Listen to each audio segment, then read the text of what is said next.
নমস্কাৰ সকলোকে ধন্যবাদ জ্ঞাপন কৰিছোঁ মোৰ টপাৰ পিবি ইউটিউব চেনেল চাই থকাৰ বাবে মৰমৰ ছাত্ৰ ছাত্ৰীসকল আজি আমি ভিডিঅ'টোৰ যোগেদি জনাবলৈ ওলাইছোঁ যে 2024 বৰ্ষত হ'বলগীয়া মেট্ৰিক আৰু হায়াৰ ছেকেণ্ডেৰী দ্বিতীয় বৰ্ষৰ পৰীক্ষাৰ যিসকল ছাত্ৰ ছাত্ৰীয়ে ইতিমধ্যে তোমালোকে এক্সামৰ প্ৰিপাৰেশ্যন কৰি আছে আৰু অতি শীঘ্ৰে এক্সাম অনুষ্ঠিত হ'বলৈ গৈ আছে 2024 বৰ্ষৰ মেট্ৰিক পৰীক্ষা অনুষ্ঠিত হ'ব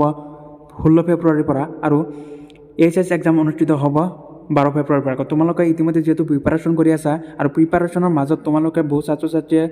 বহুতেই তোমালোকৰ চাগে কমপ্লিট হোৱা নাই কিছুমান ছাত্ৰ ছাত্ৰীয়ে অলপ কম পঢ়িছে কিবা বেলেগ কাৰণত বেমাৰৰ কাৰণত কম পঢ়িছে তোমালোকে এতিয়া টেনশ্যন ল'ব নালাগে তোমালোকৰ এক্সাম যিহেতু ওচৰ চাপি আহিছে আৰু এইকেইদিন তোমালোকে ভালকৈ পঢ়া এক্সামৰ সময় গোটেই চমু চাপিছে চ' তোমালোকক এটাই উপায় দিম যে তোমালোকে এইকেইদিন ভালকৈ পঢ়া আৰু ইতিমধ্যে গ্ৰেছ মাৰ্কৰ প্ৰত্যেক বছৰৰ সুবিধা তোমালোকে এই বছৰতো পাবা তোমালোকে কোনো টেনশ্যন কৰিব নালাগে তোমালোকৰ অনলি ফ'কাছ কৰিব লাগে এক্সামৰ প্ৰিপাৰেশ্যনৰ ওপৰত এইকেইদিন তোমালোকে ভালকৈ মনোযোগ দি পঢ়া এইটো চেনেলৰ যোগেদি তোমালোকক মেট্ৰিক আৰু হায়াৰ ছেকেণ্ডেৰী ৰিলেটেড সম্পূৰ্ণ খবৰ সময়মতে এইটো চেনেলৰ যোগেদি তোমালোকক উপস্থাপন কৰা হ'ব।